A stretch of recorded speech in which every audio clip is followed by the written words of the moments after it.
আল্লাহ রাব্বুল আলামিন এরপরে বলেন, বান্দা আমি আল্লাহ যে শুধু তোমাকে দেখি তা না, আল্লাহ তাআলা এরপরে বলেন, ইদিয়াতালাক্কাল মুতালাক্কিয়ানি আনিল ইয়ামিনি ওয়া আনিশ শিমালি কাঈদ। আল্লাহ রাব্বুল আলামিন আমাদের ডান কাঁধে বাম কাঁধে উভয় কাঁধে দুইজন ফেরেশতা নিযুক্ত করে রেখেছেন, যারা আমাদের আমলগুলোকে কর্মগুলোকে লিপিবদ্ধ করতেছে। আমরা তাদেরকে সোজা নামে কিরামান কাতিবিন নামে চিনি। কিরামান কাতিবিন হলো সম্মানিত লেখকদ্বয়। আল্লাহ তাআলা বলেন, কিরামান কাতিবিনা ইয়ালামুনা মা তাফআলুন। এই সম্মানিত লেখকদ্বয় এরাও জানে যে আমরা কি আমল করি, ওরা জানে। আরো একজন ফেরেশতা আছে, আল্লাহ তাআলা বলেন, মা ইয়ালফিযু মিন কাওলিন ইল্লা লাদাইহি রাকীবুন আতীদ। প্রত্যেকটা মানুষের সাথে একজন সদা তৎপর ফেরেশতা সব সময় রেডি থাকে।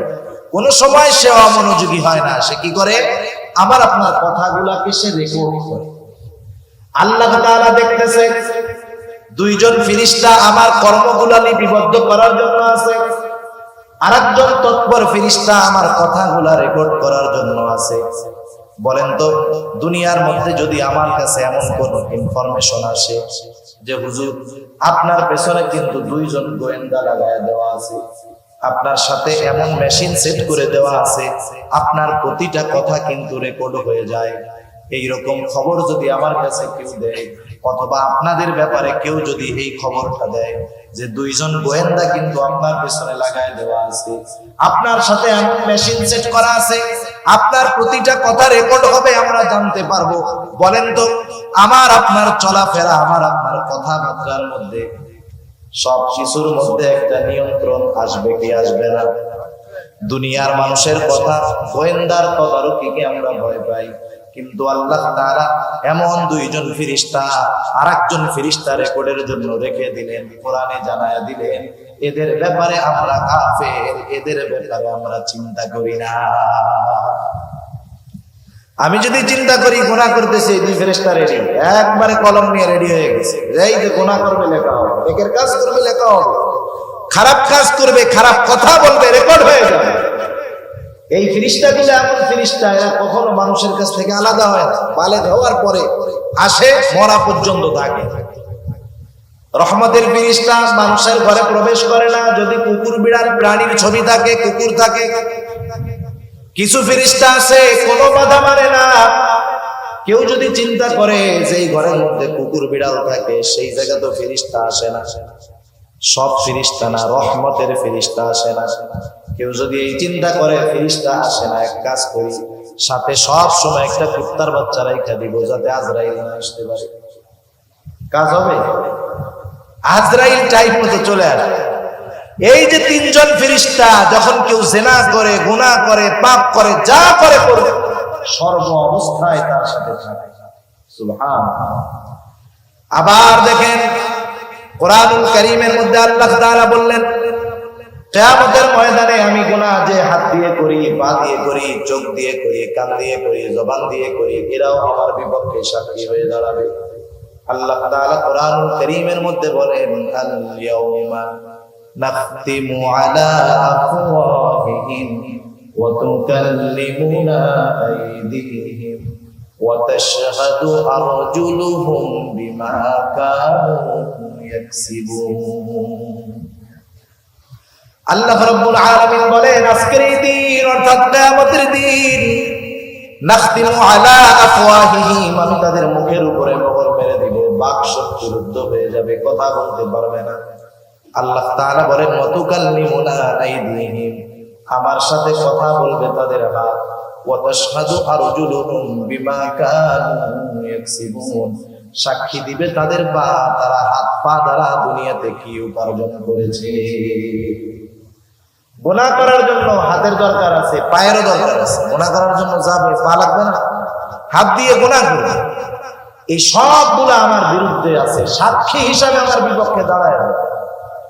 আল্লাহ তাআলা আর এক জায়গায় বলেন, শাহিদা আলাইহিম সামউহুম ওয়া আবসারুহুম وجلودهم بما كانوا يكسبون আল্লাহ তাআলা বলেন সাক্ষী দিবে তাদের চোখ, সাক্ষী দিবে তাদের কান, সাক্ষী দিবে তাদের চামড়া। দুনিয়ার মধ্যে হাতও কথা বলে না, পাও কথা বলে না, হাত পা কোনো অপরাধ করলে বাধা দেয় না, চোখ কান কোনো অন্যায় করলে গুনার কাজ করলে বাধা দেয় না। গভীর রাত সারা রাত মোবাইলের মধ্যে গুনার জিনিস দেখলে চোখ বাধা দেয় না, কানের মধ্যে ইয়ারফোন লাগায় গান শুনলে কান বাধা দেয় না, বেগানা নারীর সাথে কথা বললে কান তো বাধা দেয় না, যে জিহ্বা ব্যবহার করে কথা বলি জিহ্বাও তো কোনো সময় বাধা দেয় না। কিন্তু কিয়ামতের ময়দানে এরা যখন আমার আপনার বিপক্ষে সাক্ষী হিসাবে আল্লাহ তাআলার কাছে সাক্ষ্য দিবে, কথা বলবে। আল্লাহ সুবহানাহু ওয়া তাআলা আমাদেরকে কবুল করেছেন, তাই আমরা এখানে আসতে পেরেছি। কি বলেন? কারণ কোন বান্দা আল্লাহ তাআলার তৌফিক ছাড়া নেকের কাজ করতে পারে না। আমরা নিয়ত করতে পারি, কিন্তু নিয়ত পরিপূর্ণ করার তৌফিক আল্লাহ রাব্বুল আলামিনই দেন। সেজন্য আল্লাহ তাআলার কাছে আমরা সব সময় বেশি বেশি ভালো কাজ করার তৌফিক চাবো। এটা আমাদের করণীয় একটি বিষয়। আল্লাহ বুঝবার তৌফিক দান করুক, সবাই বলি আমিন। আমি আপনাদের খেদমতে পবিত্র কোরআনুল কারীম থেকে একটা আয়াত এবং রাসূলুল্লাহ সাল্লাল্লাহু আলাইহি ওয়াসাল্লামের অবনীত হাদিস থেকে একটা হাদিসের অংশ পাঠ করেছি। আল্লাহ তাআলার কাছে তৌফিক চাই। আল্লাহ সুবহানাহু ওয়া তাআলা আমাকে আপনাদের খেদমতে এমন কিছু কথা এই আয়াত এবং হাদিসের আলোকে বলার তৌফিক দান করুন, যে কথাগুলো আমার এবং আপনাদের সকলের দুনিয়া এবং আখিরাতের জন্য কল্যাণকর হয়। সকলে বলি আমিন। আমি যে বিষয় নিয়ে আলোচনা করব সেই বিষয়টা হলো তাকওয়া। তাকওয়া এর স্বাভাবিক অর্থ হলো আল্লাহ তাআলার ভয়। তাকওয়ার আরেক অর্থ হলো আল্লাহর ভয়ে সকল প্রকার গুনাহ থেকে বেঁচে থাকা। তাকওয়ার আরেকটা অর্থ হলো ঈমানের সাথে আল্লাহর ভয়ে সর্বপ্রকার পাপাচার অনাচার থেকে বেঁচে থাকা, বিরত থাকা। মুমিন মাত্রই মুত্তাকি, তাকওয়াওয়ালা। এই দৃষ্টিকোণ থেকে সকল প্রকার মুমিন তিন ভাগে বিভক্ত। মুমিন মাত্রই মুত্তাকি, কিন্তু এই মুত্তাকি তিন ভাগে বিভক্ত। যেমন সবচেয়ে নিম্ন স্তরের মুত্তাকি তাকওয়াওয়ালা হলো তারা যারা ঈমান গ্রহণ করেছে। যারা ঈমান গ্রহণ করেছে, ঈমান এনেছে, এরাও মুত্তাকি, কিন্তু এদের স্তর হলো সবচাইতে নিচে। কারণ ঈমান আনার মাধ্যমে সে শিরক থেকে বেঁচে থাকছে এবং অনন্তকাল জাহান্নামের থেকে সে বেঁচে গেছে। যেমন আল্লাহ তাআলা কোরআনুল কারীমের মধ্যে বলেন আলিফ লাম মিম, এর অর্থ আল্লাহ তাআলা ভালো জানেন। যালিকাল কিতাব লা রাইবা ফীহি হুদাল লিল মুত্তাকিন। আল্লাহ তাআলা কোরআনুল কারীমের ব্যাপারে বলতেছেন যে এই কোরআনের মধ্যে কোনো সন্দেহ নাই, কিতাবের মধ্যে কোনো সন্দেহ নাই। এই কিতাব কি? হুদাল লিল মুত্তাকিন, এটা মুত্তাকিনদের জন্য পথ প্রদর্শক।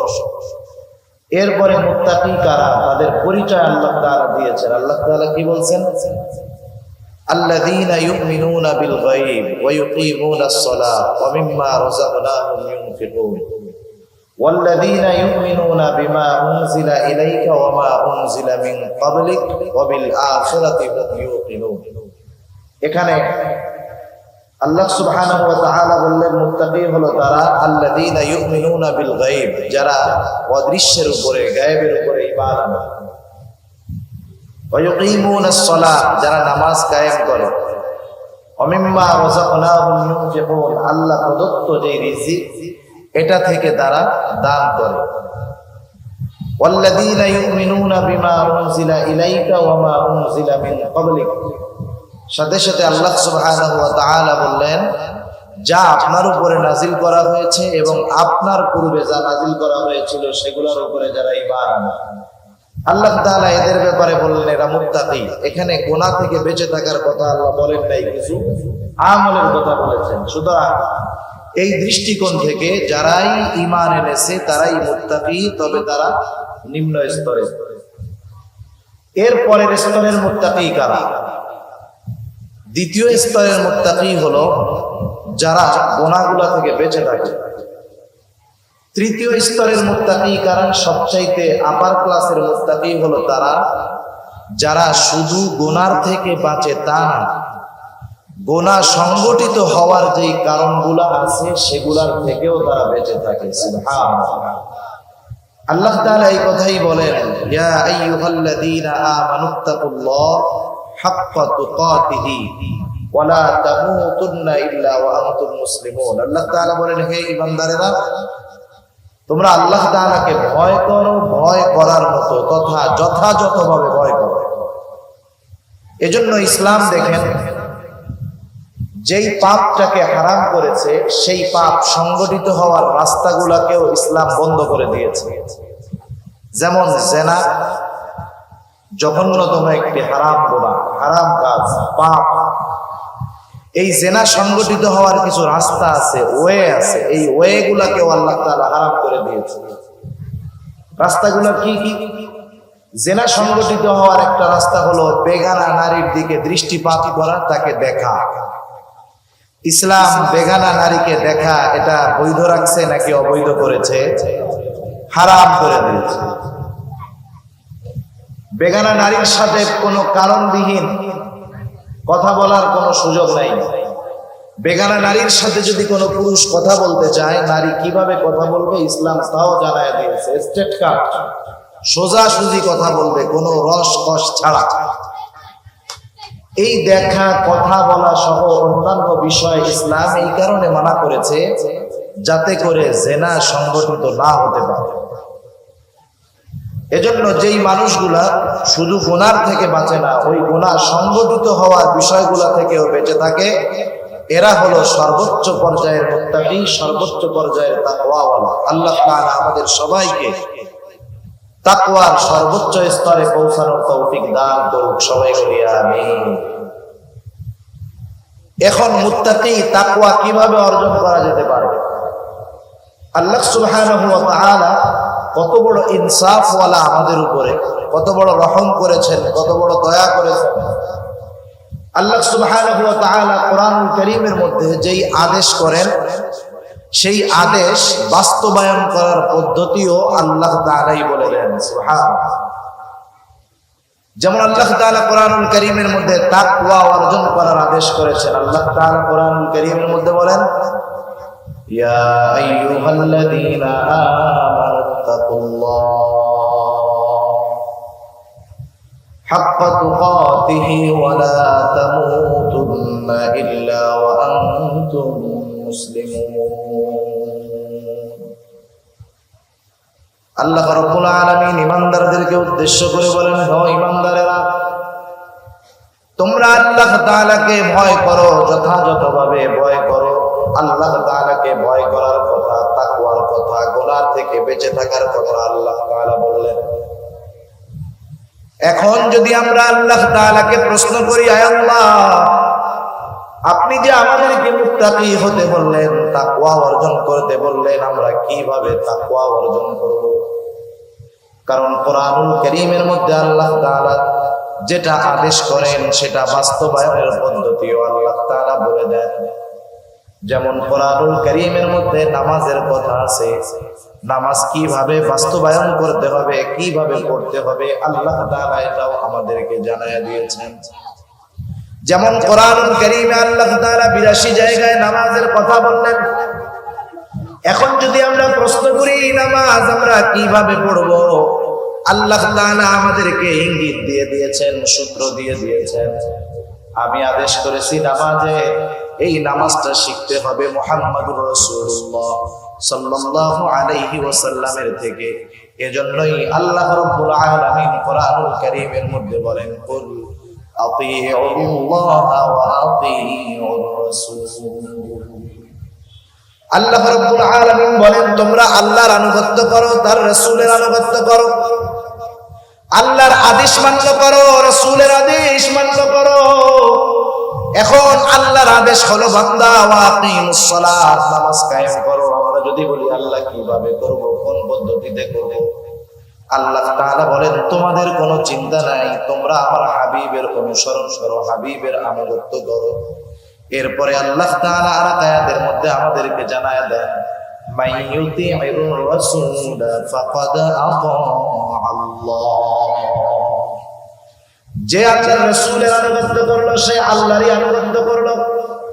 আর রাসূলুল্লাহ সাল্লাল্লাহু আলাইহি ওয়াসাল্লাম বললেন নামাজের আদেশ আল্লাহ তাআলা কোরআনে করেছে, আর আল্লাহর নবী বললেন সাল্লু কামা রাআইতুমুনি উসাল্লি, তোমরা নামাজ ওইভাবে পড়ো যেভাবে তোমরা আমাকে নামাজ পড়তে দেখো। যত আদেশ আছে কোন না কোন ভাবে আল্লাহ তাআলা ওই আদেশ বাস্তবায়ন করার পদ্ধতি দেখায় দিয়েছেন। সুবহানাল্লাহ। মনে করেন আপনি একটা ছেলেকে বললেন যে তুমি আগামী দিন সকাল বেলায় চট্টগ্রাম যাবা, চট্টগ্রাম শহরে যাবা, হালি শহর যাবা, বাইজিদ বুস্তানে যাবা, কিন্তু ছেলেটা জীবনে আপনার ওই ব্রিজের ওই পারে যায় নাই। বলেন তো, যতই সহজ জায়গা হোক না কেন, অচেনা জায়গা যত সহজ হোক, কিন্তু এটা কঠিন জায়গা। অপরিচিত জায়গা যত সহজ হোক, এটা প্রথমবার কঠিন লাগবে, স্বাভাবিক। আপনি যখন তাকে আদেশ করবেন যে আগামী দিন সকাল বেলায় তোমাকে শহরে যেতে হবে, সে তো জীবনে কোনোদিন শহরে যায় নাই, সে তো রাঙ্গুনিয়াও কোনোদিন যায় নাই। এখন তার জন্য তো শহরে যাওয়া কঠিন। সে যখন বিচলিত, সে যখন পেরেশান, আপনি তার মাথায় হাত দিয়ে বুলায় বললেন বাবা টেনশন তুমি করো না, তুমি এখান থেকে সুন্দর মতোই রাস্তায় যাবা, ওখান থেকে একটা সিএনজি তে উঠবা, সিএনজি কে বলবা আমি চট্টগ্রাম শহরে যাব, তোমার যেই জায়গায় যাওয়ার প্রয়োজন সিএনজি ওয়ালা তোমাকে সেই জায়গাতেই নামায় দিবে। বলেন তো, আদেশ করার পরে চট্টগ্রাম শহরে যাওয়া তার জন্য যতটা কঠিন মনে হচ্ছিল, যখন আপনি তাকে যাওয়ার রাস্তা পদ্ধতি বলে দিলেন, বলেন তো আদেশ করার পরে তার কাছে যেমন কঠিন মনে হচ্ছিল, যাওয়ার পদ্ধতি বলে দেওয়ার পরে তার কাছে কি আগের মতো কঠিন থাকবে নাকি একটু সহজ হয়ে যাবে? আল্লাহ তাআলা তাকওয়া অর্জন করতে বললেন, খোদা ভীতি অর্জন করতে বললেন, মুত্তাকি হতে বললেন। সাথে সাথে আল্লাহ তাআলা জানায় দিলেন আমার গোলাম, কেমন করে তুমি মুত্তাকি হবা, পরহেজগার হবা, আমি আল্লাহ তাআলা সেই পদ্ধতিগুলো কোরআনুল কারীমের মধ্যে তোমাদেরকে জানায় দিব। কোরআনুল কারীমের মধ্যে আল্লাহ তাআলা আমাদেরকে পদ্ধতি জানায় দেন। আল্লাহ তাআলা বলেন ইয়া আইয়ুহাল্লাযীনা আমানুত্তাকুল্লাহা ওয়া কুনু মা'আস সাদিকিন।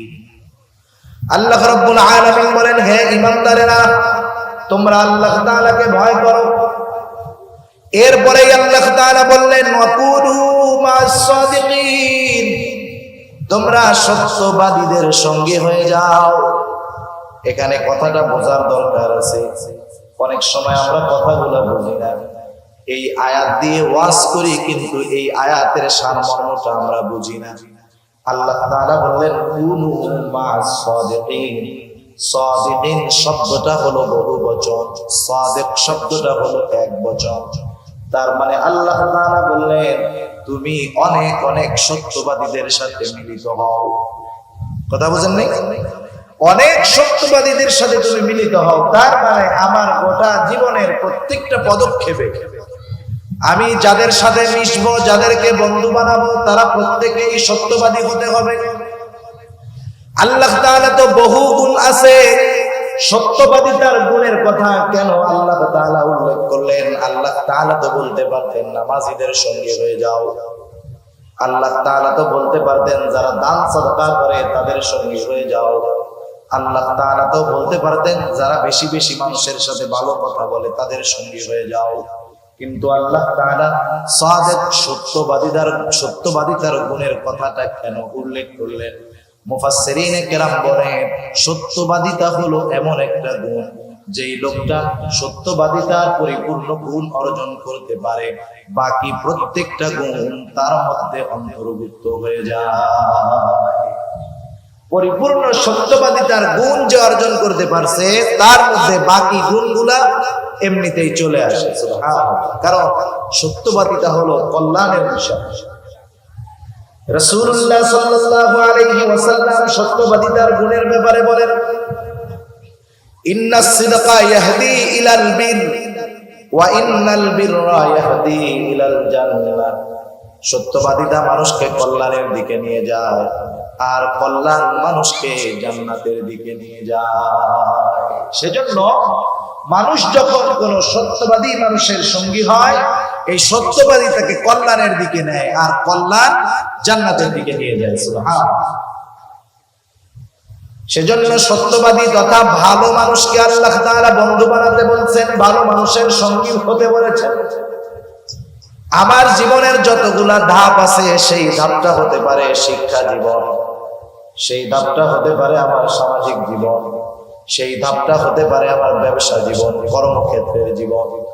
প্রত্যেকটা জায়গায় আমি যখন যাব, আমি খুঁজে খুঁজে সত্যবাদী ভালো মানুষগুলাকে আমি বন্ধু হিসাবে গ্রহণ করব।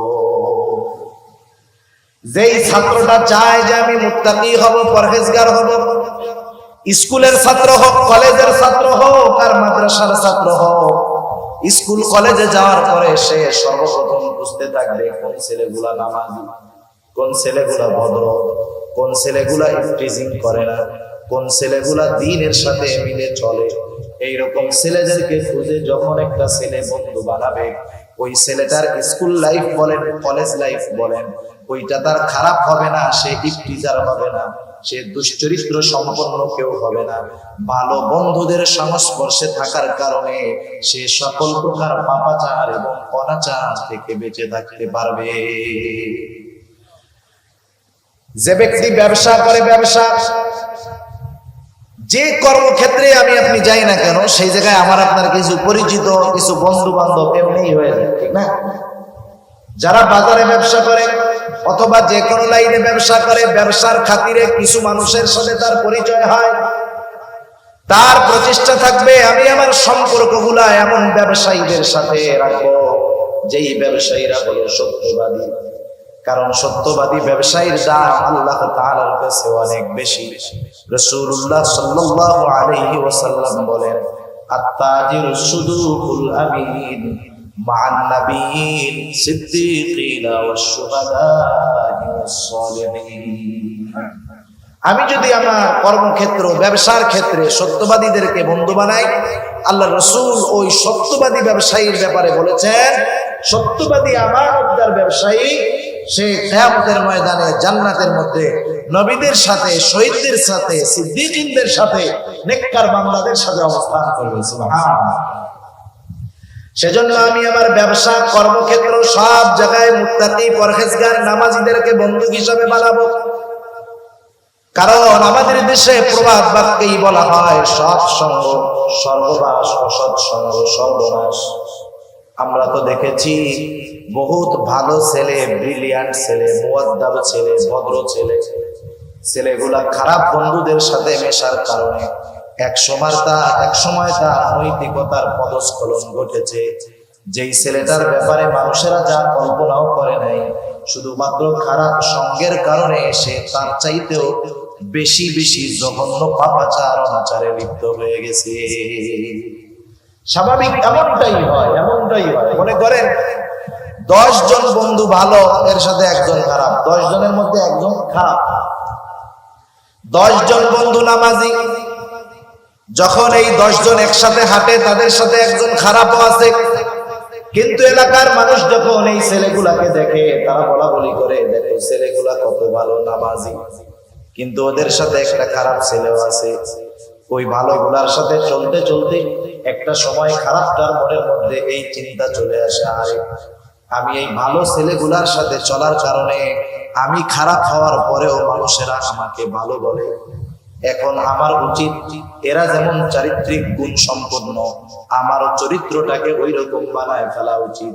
একটা সময় দেখা যাবে, একদিন, 2 দিন, 1 সপ্তাহ, 1 মাস পর ওই খারাপ ছেলেটা ভালো মানুষের সাথে মেশার কারণে, ভালো মানুষের সাথে চলার কারণে সেও এক সময় ভালো গুণে গুণান্বিত হয়ে যায়। আবার একটা ভালো ছেলে, দিনদার ছেলে 10 জন খারাপ বন্ধুর সাথে মিশতে, আজানের সময় হলো, আজান দিল, কেউ নামাজে যায় না, বন্ধুরা খোশ গল্পের মধ্যে মজা আছে। বাকি 9 জন গল্প করতেছে, আর একজন বন্ধু সে নামাজে যাবে, শয়তানে ওয়াসওয়াসা দিচ্ছে। আরে বন্ধুদের সাথে কি সব সময় আড্ডা দেওয়া হয় নাকি? আজকে একটু আড্ডা দে, জামাতে নাইলে নাই পড়লি, একা একা বাসায় গিয়া পড়লি। এইরকম আস্তে আস্তে ওয়াসওয়াসা দিতে দিতে একটা সময় ওই বেনামাজি বন্ধুদের সাথে থাকতে থাকতে নামাজি বন্ধুটাও এক সময় বেনামাজি হয়ে যায়। সেজন্য সঙ্গর বড় প্রভাব। সঙ্গ যার ভালো, কর্ম তার ভালো। সঙ্গ যার খারাপ, কর্ম তার খারাপ। এজন্য বন্ধু নির্বাচনের ক্ষেত্রে আমরা বেছে বেছে বন্ধু নির্বাচন করব। যাদের দ্বারা আমি উপকৃত হতে পারবো এমন মানুষগুলোকে আমি আমার বন্ধু হিসাবে গ্রহণ করব। এজন্যই আল্লাহ রাব্বুল আলামিন প্রথম সূত্র দিয়ে দিলেন, হে ঈমানদারেরা, আল্লাহ তাআলাকে ভয় করো আর সত্যবাদীদের সঙ্গে হয়ে যাও। সত্যবাদী পরহেজগার নেককার মানুষের সঙ্গ যদি তুমি গ্রহণ করো, একটা সময় তোমার জন্য মুত্তাকি হওয়াটা সহজ হয়ে যাবে। দ্বিতীয় সূত্র হলো সর্ব অবস্থায় আল্লাহ তাআলার ভয় অন্তরের মধ্যে রাখা। অন্তরের মধ্যে এই চিন্তা নায়ন করা, আমি যেখানে যাই, যা করি, যা বলি, সর্বহালতে আমাকে আমার আল্লাহ তাআলা দেখেন। দুনিয়াতে মানুষের অপরাধ প্রবণতা কমানোর জন্য, অপরাধ দূর করার জন্য কত পদ্ধতি বের করা হয়। দুনিয়ার মধ্যে যত পুলিশ বাড়ে, বুঝবেন দুনিয়াতে তত অপরাধ বাড়তেছে। আইন শৃঙ্খলা বাহিনী, পুলিশ বাড়ার কারণ কি? অপরাধ বাড়তেছে, এই জন্য পুলিশ দরকার। রাস্তার মোড়ে মোড়ে সিসি ক্যামেরা লাগানো উদ্দেশ্য হলো যাতে অকারেন্স অপরাধ গুলাকে দেখা যায়, শনাক্ত করা যায়। দিন দিন সিসি ক্যামেরার ব্যবহার বাড়তেছে, তার মানে অপরাধ প্রবণতা আমাদের মধ্যে, সমাজের মধ্যে বাড়তেছে। সিসি ক্যামেরা দিয়ে, আইন দিয়ে, প্রশাসনের লোক বৃদ্ধি করে অপরাধ প্রবণতা কমানো যাবে না, বরং অপরাধ আরো দিন যায় বাড়ে। যেমন কিছুদিন আগে রাষ্ট্রীয়ভাবে আইন হলো ধর্ষণের সর্বোচ্চ শাস্তি হলো মৃত্যুদণ্ড। ধর্ষণ করলেই মৃত্যুদণ্ড তা না, ধর্ষণের যে শাস্তি আছে, স্তর আছে, সর্বোচ্চ স্তর হলো মৃত্যুদণ্ড। কঠিন এক শাস্তি। বলেন তো, এই শাস্তি নির্ধারিত হওয়ার পরে বাংলাদেশে ধর্ষণ হয় নাই, এরকম ঘটনা ঘটছে নাকি? বরং আরো বাড়ছে। ধর্ষণের গতিতেই আছে। অপরাধের মাত্রা, শাস্তির মাত্রা বাড়ানোর সাথে সাথে অপরাধের মাত্রাটাও বেড়ে গেছে। তার মানে দুনিয়ার আইন দিয়ে, প্রযুক্তি দিয়ে মানুষকে মুত্তাকি বানানো যাবে না, গুনার থেকে বাঁচানো যাবে না। কিন্তু মানুষগুলার অন্তরে যদি কিছু বিষয় দৃঢ়ভাবে বদ্ধমূল করে নিতে পারি আমরা, তাহলে মুত্তাকি হওয়া যাবে, সকল প্রকার গুনাহ থেকে বাঁচা যাবে। সর্বহালতে আমাকে দেখতেছে কে? আল্লাহ রাব্বুল আলামিন আমাকে আপনাকে সর্বহালতে, সর্ব অবস্থায় দেখতেছে। আল্লাহ তাআলা কোরআনুল কারীমের মধ্যে বলেন, ওয়ালাকাদ খালাকানাল ইনসানা ওয়া না'লামু মা তুওয়াসওয়িসু বিহি নাফসুহু ওয়া নাহনু আक़রাবু ইলাইহি মিন হাবলিল ওয়ারিদ। আল্লাহ রাব্বুল আলামিন বলেন, ওয়ালাকাদ খালাকনাল ইনসান। আল্লাহ তাআলা বলেন, আমি আল্লাহ তাআলা মানুষকে সৃষ্টি করেছি। আমাদের স্রষ্টাকে, জোরে বলেন তো। নাস্তিকেরা বলে যে প্রাকৃতিক ভাবে হয়েছে, কিন্তু আল্লাহ বলেন আমি মানুষকে সৃষ্টি করেছি। আল্লাহ তাআলা বলেন আমি মানুষকে সৃষ্টি করেছি। শুধু তাই নয়, ওয়া না'লামু মা তুওয়াসওয়িসু বিহি নাফসুহু। আমি আল্লাহ এটাও জানি কোন জিনিসে মানুষের অন্তরের মধ্যে ওয়াসওয়াসা দেয়। আমার অন্তরের মধ্যে কোন জিনিসে ওয়াসওয়াসা দেয়? বলেন তো, দুনিয়ার কোন প্রযুক্তি, দুনিয়ার কোন সর্বাধুনিক মেশিন দিয়া আমার অন্তরের ওয়াসওয়াসা কি দিচ্ছে এটা বের করা সম্ভব নাকি? সম্ভব? বলেন। দুনিয়ার সর্বোচ্চ প্রযুক্তি ব্যবহার করেও আমার অন্তরে আমি কি বলতেছি, কি করতে চাচ্ছি, এটা বের করা সম্ভব না। কিন্তু আল্লাহ তাআলা বলেন, ওয়া না'লামু মা তুওয়াসওয়িসু বিহি নাফসুহু। আমি আল্লাহ তাআলা জানি তার অন্তরের ভিতরে কোন জিনিসে ওয়াসওয়াসা দেয়। আল্লাহ তাআলা এবার আরো জবাব দেন, কেন জানি বান্দা, তুমি জানো নাকি? আমি জানার কারণ হলো ওয়া নাহনু আকরাবু ইলাইহি মিন হাবলিল ওয়ারিদ। আমি তোমার অন্তরের খবর জানার কারণ হলো যে আমি তোমার শাহবাগের চাইতেও অধিক নিকটবর্তী। সুবহানাল্লাহ। তার মানে আমি আমার যত নিকটে তার চাইতে বেশি নিকটে কে? আল্লাহ তাআলা। আমি তো আমারই কত কিছু দেখি না, যা দিয়া দেখি এটাও দেখি। আমরা দেখি কি দিয়ে? চোখ দিয়ে। চোখ দিয়ে। আয়না ছাড়া কোনোদিন আমি আপনি নিজের চোখ দেখতে পারছি? যা দিয়া দেখি এইটারেও আমরা দেখি, নিজের চেহারাটারেও দেখতে পারি না। কিন্তু আল্লাহ তাআলা আমার অন্তরের গহীন কোণে কি ওয়াসওয়াসা দেয়, কোন জিনিস ওয়াসওয়াসা দেয় আল্লাহ তাআলা এটা জানেন। যেই আল্লাহ অন্তরের ওয়াসওয়াসার খবরটাও জানে, বলেন তো সেই আল্লাহ 24 ঘন্টা রাত দিন আধারে আলোতে সর্ব অবস্থায় আমাকে দেখেন কি দেখেন না? সর্ব অবস্থায় আমি আল্লাহ তাআলার নজরের মধ্যে আছি। দুনিয়ার সিসি ক্যামেরারে মানুষ কত ভয় পায়। একদিন এক ভিডিও দেখতে আসছে সামনে, এক চোর চুরি করতেছে, হঠাৎ করে তার নজরে সিসি ক্যামেরা পড়ে গেছে। আস্তে চুরির মালগুলা রাইখা ও সিসি ক্যামেরার কাছে যায় মাপ চাইতেছে, 2 হাত জোড় করে বলতেছে, আর জীবনে করবো না, কান ধরে বলতেছে, আর জীবনে করবো না। সিসি ক্যামেরারে কি ভয় পায় চিন্তা করছেন? অথচ সিসি ক্যামেরার ভিডিওটা ডিলিট হতে পারে, অথবা সিসি ক্যামেরার লেন্সটা শুধু লাগানো, ওর সাথে কোনো রেকর্ড করার ব্যবস্থা নাই, কিন্তু ওইটারে কি ভয় না পায়। অথচ আল্লাহর নজরকে ভয় পায় না বান্দা, সিসি ক্যামেরারে লজ্জা পায়। কাছের মানুষ, এলাকার মানুষ দেখে ফেলবে এই জন্য অপরাধ করে না, এলাকার মানুষকে লজ্জা পায়, আল্লাহকে লজ্জা পায় না। কিন্তু রাসূলুল্লাহ সাল্লাল্লাহু আলাইহি ওয়াসাল্লাম বলেন, বান্দা আল্লাহ তাআলার ব্যাপারে সবচাইতে বেশি লজ্জাশীল হওয়া উচিত। আল্লাহ রাব্বুল আলামিন এরপরে বলেন, বান্দা আমি আল্লাহ যে শুধু তোমাকে দেখি তা না, আল্লাহ তাআলা এরপরে বলেন, ইদিয়াতালাক্কাল মুতালাক্কিয়ানি আনিল ইয়ামিনি ওয়া আনিশ শিমালি কাঈদ। আল্লাহ রাব্বুল আলামিন আমাদের ডান কাঁধে বাম কাঁধে উভয় কাঁধে 2 জন ফেরেশতা নিযুক্ত করে রেখেছেন, যারা আমাদের আমলগুলোকে কর্মগুলোকে লিপিবদ্ধ করতেছে। আমরা তাদেরকে সোজা নামে কিরামান কাতিবিন নামে চিনি। কিরামান কাতিবিন হলো সম্মানিত লেখকদ্বয়। আল্লাহ তাআলা বলেন, কিরামান কাতিবিনা ইয়ালামুনা মা তাফআলুন। এই সম্মানিত লেখকদ্বয় এরাও জানে যে আমরা কি আমল করি, ওরা জানে।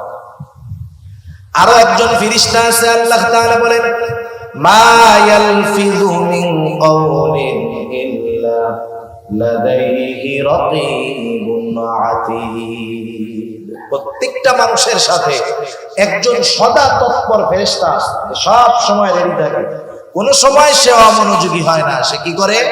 আমার আপনার কথাগুলাকে সে রেকর্ড করে। আল্লাহ তাআলা দেখতেছে 2 জন ফেরেশতা আমার কর্মগুলা লিপিবদ্ধ করার জন্য আছে, আরেকজন তৎপর ফেরেশতা আমার কথাগুলা রেকর্ড করার জন্য আছে। বলেন তো, দুনিয়ার মধ্যে যদি আমার কাছে এমন কোন ইনফরমেশন আসে যে হুজুর আপনার পেছনে কিন্তু 2 জন গোয়েন্দা লাগায় দেওয়া আছে, আপনার সাথে এমন মেশিন সেট করে দেওয়া আছে, আপনার প্রতিটা কথা কিন্তু রেকর্ড হয়ে যায়, এইরকম খবর যদি আমার কাছে কেউ দেয়, অথবা আপনাদের ব্যাপারে কেউ যদি এই খবরটা দেয় যে 2 জন গোয়েন্দা কিন্তু আপনার পেছনে লাগায় দেওয়া আছে, আপনার সাথে এমন মেশিন সেট করা আছে, আপনার প্রতিটা কথা রেকর্ড হবে, আমরা জানতে পারবো। বলেন তো, আমার আপনার চলাফেরা, আমার আপনার কথাবার্তার মধ্যে সব কিছুর মধ্যে একটা নিয়ন্ত্রণ আসবে কি আসবে না? দুনিয়ার মানুষের কথা, গোয়েন্দার তদারকিকে আমরা ভয় পাই, কিন্তু আল্লাহ তাআলা এমন 2 জন ফেরেশতা আরেকজন ফেরেশতা রেকর্ডের জন্য রেখে দিলেন, কোরআনে জানায়া দিলেন, এদের ব্যাপারে আমরা কাফের, এদের ব্যাপারে আমরা চিন্তা করি না। আমি যদি চিন্তা করি গুনাহ করতেছি, 2 ফেরেশতা রেডি, একবারে কলম নিয়ে রেডি হয়ে গেছে, এই যে গুনাহ করবে লেখা হবে, নেকের কাজ করবে লেখা হবে, খারাপ কাজ করবে, খারাপ কথা বলবে রেকর্ড হয়ে যাবে। এই ফেরেশতাগুলো এমন ফেরেশতা, এরা কখনো মানুষের কাছ থেকে আলাদা হয় না, বালেগ হওয়ার পরে আসে, মরা পর্যন্ত থাকে। রহমতের ফেরেশতা মানুষের ঘরে প্রবেশ করে না যদি কুকুর বিড়াল প্রাণীর ছবি থাকে, কুকুর থাকে। কিছু ফেরেশতা আছে কোনো বাধা মানে না। কেউ যদি চিন্তা করে যে এই ঘরের মধ্যে কুকুর বিড়াল থাকে, সেই জায়গা তো ফেরেশতা আসে না। সব ফেরেশতা না, রহমতের ফেরেশতা আসে না। কেউ যদি এই চিন্তা করে ফেরেশতা আসে না, এক কাজ করি, সাথে সব সময় একটা কুত্তার বাচ্চা রাইখা দিব যাতে আজরাইল না আসতে পারে। কাজ হবে? আজরাইল টাইপ মতো চলে আসে। এই যে তিনজন ফেরেশতা যখন কেউ জিনা করে, গুনাহ করে, পাপ করে, যা করে করবে, সর্ব অবস্থায় তার সাথে থাকে। সুবহানাল্লাহ। আবার দেখেন কোরআনুল কারীমের মধ্যে আল্লাহ তাআলা বললেন, কিয়ামতের ময়দানে আমি গুনাহ যে হাত দিয়ে করি, পা দিয়ে করি, চোখ দিয়ে করি, কান দিয়ে করি, জবান দিয়ে করি, এরাও আমার বিপক্ষে সাক্ষী হয়ে দাঁড়াবে। আল্লাহ তাআলা কোরআনুল কারীমের মধ্যে বলেন, আল ইয়াউমা নাখতিমু আলা আফওয়াহিহিম ওয়া তুকাল্লিমুনা আইদিহিম ওয়া তাশহাদু আরজুলুহুম বিমা কানু ইয়াকসিবুন। আল্লাহ রাব্বুল আলামিন বলেন, আজকের এই দিন অর্থাৎ কিয়ামতের দিন, নাখতিমু আলা আফওয়াহিহিম, আমি তাদের মুখের উপরে মোহর মেরে দিব, বাক শক্তি রুদ্ধ হয়ে যাবে, কথা বলতে পারবে না। আল্লাহ তাআলা বলেন, ওয়া তুকাল্লিমুনা আইদিহিম, আমার সাথে কথা বলবে তাদের হাত, ওয়া তাশহাদু আরজুলুহুম বিমা কানু ইয়াকসিবুন, সাক্ষী দিবে তাদের পা, তারা হাত পা দ্বারা দুনিয়াতে কি উপার্জন করেছে। গুনাহ করার জন্য হাতের দরকার আছে, পায়েরও দরকার আছে। গুনাহ করার জন্য যাবে, পা লাগবে না? হাত দিয়ে গুনাহ করবে। এই সবগুলো আমার বিরুদ্ধে আছে, সাক্ষী হিসাবে আমার বিপক্ষে দাঁড়ায় যাবে। আল্লাহ তাআলা আর এক জায়গায় বলেন, শাহিদা আলাইহিম সামউহুম ওয়া আবসারুহুম ওয়া জুলুদুহুম বিমা কানু ইয়াকসিবুন। আল্লাহ তাআলা বলেন, সাক্ষী দিবে তাদের চোখ, সাক্ষী দিবে তাদের কান, সাক্ষী দিবে তাদের চামড়া। দুনিয়ার মধ্যে হাতও কথা বলে না, পাও কথা বলে না, হাত পা কোনো অপরাধ করলে বাধা দেয় না, চোখ কান কোনো অন্যায় করলে, গুনার কাজ করলে বাধা দেয় না। গভীর রাত, সারা রাত মোবাইলের মধ্যে গুনার জিনিস দেখলে চোখ বাধা দেয় না, কানের মধ্যে ইয়ারফোন লাগায় গান শুনলে কান বাধা দেয় না, বেগানা নারীর সাথে কথা বললে কান তো বাধা দেয় না, যে জিহ্বা ব্যবহার করে কথা বলি জিহ্বাও তো কোনো সময় বাধা দেয় না। কিন্তু কিয়ামতের ময়দানে এরা যখন আমার আপনার বিপক্ষে সাক্ষী হিসাবে আল্লাহ তাআলার কাছে সাক্ষ্য দিবে, কথা বলবে, সেই মানুষেরা হতবাক হয়ে যাবে যে হায় রে, এই কান, এই চোখ, এই জিহ্বা, এই হাত, এই পা, এদেরকেই তো তৃপ্তি দেওয়ার জন্য দুনিয়ার মধ্যে গুনাহ করলাম, এরা আজকে আমার বিরুদ্ধে সাক্ষী দেয়। তখন তারা তাদের চামড়াকে উদ্দেশ্য করে বলবে, ক্বালু লিজুলুদিহিম লিমা শাহিদতুম আলাইনা ক্বালু আনতাকানা আল্লাহুল্লাযী আনতাকা কুল্লা শাই ওয়া হুয়া খালাকাকুম আউওয়ালা মাররাতিন ওয়া ইলাইহি তুরজাউন। আল্লাহ তাআলা জানায় দেন, সেই দিন এই মানুষগুলা কি বলবে? তারা বলবে, ক্বালু লিজুলুদিহিম লিমা শাহিদতুম আলাইনা, তারা তাদের চামড়াকে বলবে, ও চামড়া, কেন আজকে তোমরা আমাদের বিরুদ্ধে সাক্ষী দাও, কেন আমাদের বিরুদ্ধে আচরণ করতেছো? দুনিয়ায় তো কথাবার্তা বলো নাই, এখন কেমনে কও? চামড়ার জবান তো আল্লাহ খুলে দিবে। চামড়া বলবে, ক্বালু আনতাকানা আল্লাহ, এই হাত পা অঙ্গ প্রত্যঙ্গ জবাব দিবে যে আমাদেরকে আজকে কথা বলার ক্ষমতা দিয়েছে কে? যে আল্লাহ সবাইকে কথা বলার ক্ষমতা দিয়েছে, সেই আল্লাহ আজকে আমাদেরকেও কথা বলার ক্ষমতা দিয়েছে। দেখেন, চিন্তার বিষয় হলো আল্লাহ দেখতেছে, এতটুকুই যথেষ্ট ছিল। কিন্তু এরপরেও আমার বিরুদ্ধে আরো কত সাক্ষী আছে আল্লাহ সবগুলা জানায় দিয়েছেন। এগুলা কোরআনের কথা। কিসের কথা? কোরআনুল কারীমের কথা। কোরআনুল কারীমের প্রতি পূর্ণ আস্থা তার আছে যার কোরআনুল কারীমের প্রত্যেকটা অক্ষর, প্রত্যেকটা শব্দ, প্রত্যেকটা বিধানের উপরে পরিপূর্ণ আস্থা আছে। ঠিক কিনা বলেন?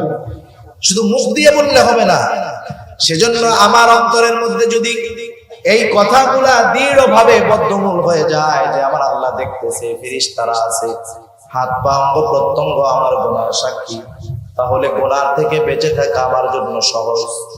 স্বর্ণযুগের মানুষ যারা ছিল, স্বর্ণযুগের মানুষগুলার অন্তরের মধ্যে আল্লাহ ভীতি এমন ছিল, তারা সর্ব অবস্থায় মনে করতো যে আমরা আল্লাহ তাআলার নেটওয়ার্কের ভিতরে কোনো কিছু করার উপায় নাই। এই জন্য স্বর্ণযুগের রাখালের মধ্যে যেই তাকওয়া ছিল, বর্তমান জামানার শ্রেষ্ঠ ওলির মধ্যেও ওই পরিমাণ খোদাভীতি তাকওয়া পাওয়া যাবে না। প্রসিদ্ধ ঘটনা, খলিফাতুল মুসলিমিন হযরত ওমর রাদিয়াল্লাহু তাআলা আনহু সাথীদেরকে নিয়ে একদিন সফরে বের হয়েছেন। মরুভূমির পথ কিছু দূর চলার পরে তারা পিপাসিত হয়ে গেলেন, গলা শুকিয়ে গেছে। আরবের মানুষ পিপাসার জন্য পানিও পান করে, দুধও পান করে। তৎকালীন আরবের রেওয়াজটা ছিল এইরকম, অধিকাংশ ছাগলের পালের মালিকেরা তাদের রাখালকে বলে দিত, রাখাল কোন মুসাফির যদি দুগ্ধ পান করার প্রয়োজন হয়, তৃষ্ণার কারণে হোক ক্ষুধার কারণে হোক, তোমরা তাদের ক্ষুধা এবং তৃষ্ণা নিবারণের জন্য আমার ছাগলের পাল থেকে দুধ পান করতে দিবা। রাখাল তো তখনই দুধ পান করতে দিতে পারবে যখন মালিকের অনুমতি থাকবে, কিন্তু অধিকাংশ মালিক অনুমতি দিয়া দেবে। গুটি কয়েক কৃপণ মার্কা যারা আছে ওরা বলতো এই খবরদার কাউরে একটু দুধ পান করতে দিবি না। হযরত ওমর রাদিয়াল্লাহু তাআলা আনহু সাথীবর্গ সহ একটা ছাগলের পালের কাছে পৌঁছাইলেন। ছাগলের পালের মধ্যে দুধওয়ালা ছাগল আছে। দেখার পরে হযরত ওমর রাদিয়াল্লাহু তাআলা আনহু ছাগলের পালের রাখালকে বলল, রাখাল আমরা তো ক্লান্ত, তোমার পালের মধ্যে তো দুধওয়ালা ছাগল আছে, আমাদেরকে একটু দাও, আমরা দুধ পান করে আমাদের তৃষ্ণা নিবারণ করি। এইবার রাখাল বলতেছে যে না, আমি এটা দিতে পারবো না, কারণ মালিকের অনুমতি নাই। স্বাভাবিক অনেক সময় কি হয়, আপনি যখন একটা কাজ করার জন্য যাবেন, যেমন আমাদের দেশের রুলস যেটা হয়ে গেছে, আপনি যাবেন স্টেশনে ট্রেনের টিকিট কাটার জন্য।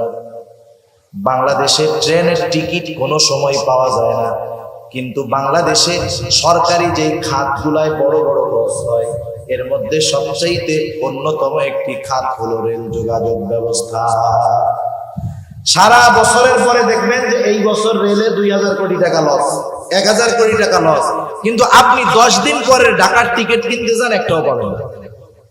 লস কখন হয়? যখন যাত্রী হয় না। কিন্তু লস হয় যাত্রী ভরা, পালানোর জায়গা নাই, সিট পাওয়া যায় না, কিন্তু এরপরেও লস হয়। আপনি টিকিট কিনতে টিকিট কাউন্টারে গিয়ে টিকিট পাবেন না। আশেপাশে দেখবেন কিছু লোক ঘুরতেছে, আইসা আপনার কানে বলবে, অথবা আপনার পরিচিত থাকলে যখন তারা বলবেন ভাই 100 বাড়ায় দেন, তখন বলবেন অমুকের কাছে জানো, ওই যে চার দোকানটা আছে, কাকার কাছে যাই বললেই আমার কথা টিকিট দিয়ে দিবে। এরকম আছে না নাই বলেন? তার মানে ন্যায্য দামে পাওয়া গেল না, কিছু দিলে কাজ হয়ে গেল। মালিকের মানা, এই জন্য রাখাল দুধ পান করবে না। হযরত ওমর রাদিয়াল্লাহু তাআলা আনহু একটু পরীক্ষা করতে চাইলেন রাখালে, দেখি একটু বেশি দিলে কাজ হয় কিনা। রাখাল রে এবার ওমর রাদিয়াল্লাহু তাআলা আনহু বলতেছে, ও রাখাল, আমি তোমার কাছে একটা প্রস্তাব দেই, তুমি একটা কাজ করো, একটা দুধওয়ালা ছাগি আমাদেরকে দিয়ে দাও, বিনিময়ে আমরা তোমাকে তার মূল্য দিয়ে দিব। এতে আমাদের দুধের দ্বারা তৃষ্ণা নিবারণ হবে, গোশতের দ্বারা ক্ষুধা দূর হবে। তোমার মালিক যদি তোমাকে জিজ্ঞাসা করে যে ছাগল কোথায়, তুমি বলবা একটা নেকড়ে অথবা বাঘে আক্রমণ করে ধরে নিয়ে গেছে।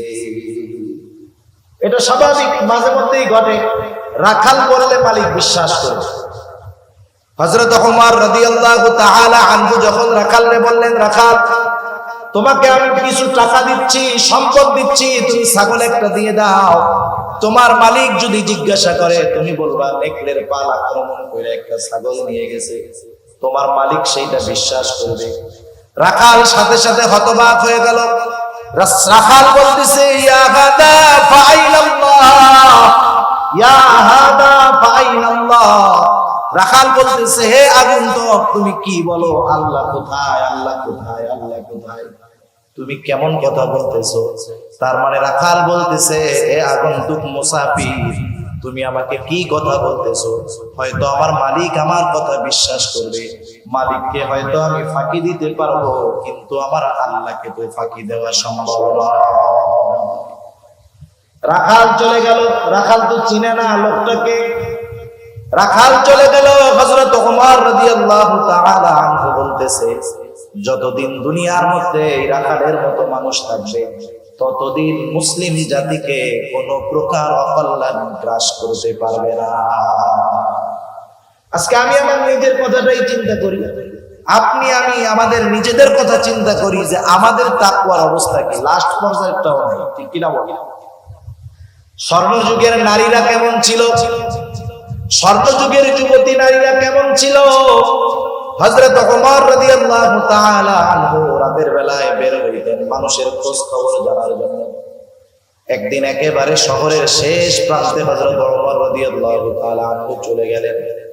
রাতের শেষ প্রহর, সুবহে সাদিকের পূর্ব মুহূর্তে তিনি দেখতেছেন একটা ঘরের মধ্যে মিটমিট করে আলো জ্বলতেছে। একটু অবাক হলেন, সকলে ঘুম, নিস্তব্ধ নীরবতা, কিন্তু ওই ঘরটার মধ্যে কেন আলো জ্বলে? আস্তে আস্তে ওই ঘরের দিকে তিনি অগ্রসর হয়ে গেলেন। কান পেতে আছেন, ভেতরে থেকে দুইজনের গলার আওয়াজ পাওয়া যায়, দুইজন নারী। একটা বিষয় মনে রাখতে হবে, শাসক প্রজার অবস্থা জানার জন্য নিজে অথবা শাসকের দায়িত্ব প্রাপ্ত কেউ যদি বাস্তব অবস্থা জানার জন্য কারো ঘরের দেয়ালে কান পাতে, সেটার বৈধতা আছে, কিন্তু আমার আপনার নাই। আমার আপনার আছে? আমার আপনার নাই। কোন মহিলার অপর মহিলার গোপন কথা এরকম কান লাগায় শোনার অধিকার নাই। আল্লাহ তাআলা মানা করছেন, ওয়ালা তাজাসসু, তোমরা গুপ্তচর বৃত্তি করবা না। কিন্তু রাষ্ট্রপ্রধান অথবা রাষ্ট্রপ্রধান যদি কাউকে দায়িত্ব দেয় কোনো কারণে, সে গুপ্তচর বৃত্তি করবে, এটা করার দরকার। হযরত ওমর রাদিয়াল্লাহু তাআলা আনহু কান লাগায় শুনতেছেন দুইজন মহিলার গলার আওয়াজ। বোঝা গেল একজন মা, একজন মেয়ে। মা ঘুম থেকে উঠে মেয়েকে ডাকতেছে, বলতেছে, ওহে কন্যা, দ্রুত উঠে যাও, ছাগলের দুধটা দহন করো, সকালবেলায় বিক্রয় করতে হবে। এখন তো ছাগলও দুধ কম দিচ্ছে, আমরাও অভাবে আছি। দুধটা দহন করার পরে তুমি দুধের সাথে একটু পানি মিশিয়ে দিও, তাতে বেড়ে যাবে। মেয়েটা বলতেছে, মা আপনি কি বলেন? খলিফা দুধের সাথে পানি মেশাতে মানা করছে। মা বলতেছে, মেয়ে তুমি কি বোকা নাকি? কোথায় খলিফা, কোথায় আমরা? খলিফা হয়তো তার প্রাসাদের মধ্যে আরামে ঘুমাইতেছে, কে দুধে পানি মিশাইলো আর না মিশাইলো এটা কি খলিফার দেখার টাইম আছে নাকি? মেয়েটা বলে, মা খলিফা ওমর হয়তো জানবে না, দেখবে না, কিন্তু আল্লাহ রাব্বুল আলামিনকে ফাঁকি দেওয়া যাবে না। হযরত ওমর রাদিয়াল্লাহু তাআলা আনহু চলে গেলেন। পরের দিন সকালবেলায় মা মেয়ের ডাকাইছে। ঘটনার রাত সকালবেলায় যখন খলিফাতুল মুসলিমিন তার মা মেয়েকে ডাকালো, দুজনের কলিজা শুকায় গেছে। নিশ্চয়ই আমাদের রাতের কথোপকথনের ব্যাপারে খলিফা জেনে গেছে। খলিফা জেনে গেছে আজকে আর নিস্তার নাই। তারা চিন্তিত এবং ভীত। কিন্তু হযরত ওমর অর্ধ জাহানের বাদশা, এই মেয়েটার পরহেজগারিতা তার এত পছন্দনীয় হয়েছে, একজন দুধওয়ালির মেয়ের তাকওয়াকে প্রাধান্য দিয়ে নিজের ঘরের পুত্রবধূ হিসাবে তাকে গ্রহণ করেছে। কারণ রাসূলুল্লাহ সাল্লাল্লাহু আলাইহি ওয়াসাল্লাম তো বলছে যে চারটা জিনিস দেখে মানুষ বিবাহ করে, সম্পদ দেখে, সৌন্দর্য দেখে, বংশ দেখে, দিন দেখে। নবী বলেন ফাযফার বিদাতিদ দ্বীন, দ্বীনকে প্রাধান্য দেওয়ার কথা বলা হয়েছে। হযরত ওমর রাদিয়াল্লাহু তাআলা আনহু এই মেয়ের মধ্যে পরিপূর্ণ তাকওয়া পেয়েছেন, দ্বীন পেয়েছেন। এজন্য একজন দুধওয়ালির মেয়ে হওয়া সত্ত্বেও অর্ধ জাহানের বাদশা তার ছেলের সাথে ওই মেয়ের বিবাহ দিতে কোনো প্রকার কোনটা বন্ধ করেন নাই। তাদের কাছে একজন তাকওয়া সম্পন্ন মানুষ কত দামি। আর এই মেয়ের ঔরস থেকেই এক সময় দুনিয়ার মধ্যে পঞ্চম খলিফা ওমর ইবনে আব্দুল আজিজ রাহমাতুল্লাহি আলাইহির মতো জগৎ বিখ্যাত সাধকের জন্ম আল্লাহ তাআলা দুনিয়াতে দিয়েছেন। সেজন্য আমি আপনি যদি এই চিন্তা অন্তরের মধ্যে রাখি, আমার আল্লাহ আমাকে সর্ব অবস্থায় দেখতেছে, বলেন তো এই চিন্তা যদি আমার মধ্যে থাকে, তাহলে আমার রাতের চরিত্র, মানুষের লোকচক্ষুর অন্তরালের চরিত্র আর মানুষের মধ্যের চরিত্র সেম হয়ে যাবে। রাতেও চরিত্র যেমন, দিনের বেলাতেও তার চরিত্রটা তেমন হয়ে যাবে। শুধু এতটুকু চিন্তা আমার আপনার জীবনের গতিপথ বদলিয়ে মুত্তাকি আমাকে আপনাকে বানাতে হবে। তৃতীয় বিষয়, তৃতীয় পদ্ধতি, আমি আমার জীবনের হিসাব নিকাশ গ্রহণ করব। যেই মুমিন তার জীবনের হিসাব নিকাশ গ্রহণ করে, সেই মুমিন মুত্তাকি সফল মুমিন হতে পারে। কারণ বাজারের মধ্যে যেই ব্যবসায়ী তার ব্যবসার হিসাব যথাযথভাবে রক্ষণাবেক্ষণ করে, সে হতে পারে সফল ব্যবসায়ী। দেখবেন কিছু ব্যবসায়ী আছে বাজারের মধ্যে, রাত 10টায় দোকান বন্ধ হয়, বাজার বন্ধ হয়, সে 9টার সময় শাটার নামায় দেয়। 1 ঘন্টা ব্যাপী সে হিসাব করে, আজকে দিনে আমার কত টাকা বিক্রয় হলো, কত টাকা বাকি গেল। এই দুইটার উপরে নির্ভর করে আজকের লাভের হিসাবটা তার মধ্যে চলে আসে, যে আজকে আমার 1 লক্ষ টাকা বিক্রি হলো, আজকে আমার 3000 5000 টাকা লাভ হলো। আগামী দিন এই লাভের উপরে নির্ভর করে আমাকে ব্যয় করতে হবে। এইভাবে দৈনন্দিন যেই ব্যবসায়ী তার হিসাব রক্ষণাবেক্ষণ করে, 2-4 বছর পরে দেখা যাবে এই ব্যবসায়ী সফল ব্যবসায়ী হয়ে যাবে। কিন্তু যেই ব্যবসায়ীর কোনো হিসাব নাই, হিসাবের রক্ষণাবেক্ষণ নাই, সকালে যায় মাল কিনে বেচে বাকি দেয়, কোথায় টাকা কি হিসাব নিকাশ করে না, এই ধরনের বেহিসাবি অধিকাংশ ব্যবসায়ী যত বড় পুঁজি নিয়ে ব্যবসা করুক না কেন, হিসাব রক্ষণাবেক্ষণ না করার কারণে একটা সময় তার ব্যবসা লাভের মুখ দেখে না, বরং লসের মুখ দেখতে থাকে। যারা আদর্শ ব্যবসায়ী দেখবেন এরা হিসাব করে, 1 টাকা 2 টাকার হিসাবও তারা ছাড় দেয়। আমরা তো অনেক সময় মনে করি ওরে বাবা এত বড় ব্যবসায়ী 2 টাকাও লেখা রাখছে, না, এটা তার একটা রুলস, তার এই নিয়ম নীতি তাকে সফল ব্যবসায়ী হওয়ার পথে অগ্রসর করেছে। অনুরূপ ভাবে যেই মুমিন তার জীবনের হিসাব নিকাশ গ্রহণ করে, সেই মুমিনের জীবন পরিবর্তন হয়। এই জন্য বুজুর্গানে দিন বলেন, প্রত্যেকটা মুমিন রাতে ঘুমানোর পূর্বে যখন বিছানায় শুবে, তখন তার সারা দিনের আমলের হিসাব নিকাশ করবে। সে ঠান্ডা মাথায় চোখ দুটাকে বন্ধ করে সকাল থেকে নিয়ে শোয়ার আগ পর্যন্ত কতগুলা ভালো কাজ করেছে, কতগুলা অন্যায় করেছে, কতগুলা পাপ করেছে, সে যদি ঠান্ডা মাথায় চিন্তা করে, সকাল থেকে নিয়ে রাত পর্যন্ত প্রত্যেকটা কাজের দৃশ্য তার চোখের সামনে ভেসে উঠবে। সে চিন্তা করতে পারবে যে আজকে আমি 10টা গুনার কাজ করেছি, আজকে আমি 9টা নেকের কাজ করেছি। আজকের হিসাবে গুনাহ বেশি, নেকের কাজ কম। আর মানুষ যখন রাতের বেলায় শোয়ার সময় সে যেই ধরনের চিন্তা করে, তার রাতটা ওই ধরনের অতিবাহিত হয়। যেমন কেউ যদি শোয়ার সময় মোবাইল টেপা শুরু করে, ফেসবুক হোক ইউটিউব হোক যাই করে করুক, দেখবেন এক সময় ফেসবুক টিপতে টিপতে টিপতে টিপতে ইউটিউব দেখতে দেখতে রাত যত গভীর হয়, তত অশ্লীলতা পাপের দিকে সে ধাবিত হয়। গোনার সিস্টেম আছে কিছু, এই প্রযুক্তিগুলো আমাদেরকে একসাথে গোনার দিকে নিয়ে যায়, আস্তে আস্তে গোনার দিকে ধাবিত করে। মনে করেন একজন একটা সিনেমা দেখতেছে, ওই সিনেমা দেখতে দেখতে নিচে ডেসক্রিপশনে অথবা সাইডে আরেকটা ভিডিও এসে হাজির হয়ে যাবে, যেটা ওইটা হচ্ছে আরেকটু জঘন্য। ও এবার ওইটাই ঢুকবে, ওর মাইন্ড স্যাটিসফ্যাকশন ওরকম হয়ে যাবে, ওর আঙ্গুল ওইখানে যাবে, এরপরে ঢুকবে আরেকটু জঘন্যতায় ঢুকবে, আস্তে আস্তে একেবারে গুনার সমুদ্রের মধ্যে ওকে নিয়ে যাবে। গুনাহ করতে করতে হঠাৎ করে ফজরের আজান দিবে, শয়তান পা টিপবে, ঘুম আসবে, ফজর তো গেছে গেছে, জোহরও কাজা হওয়ার অবস্থা।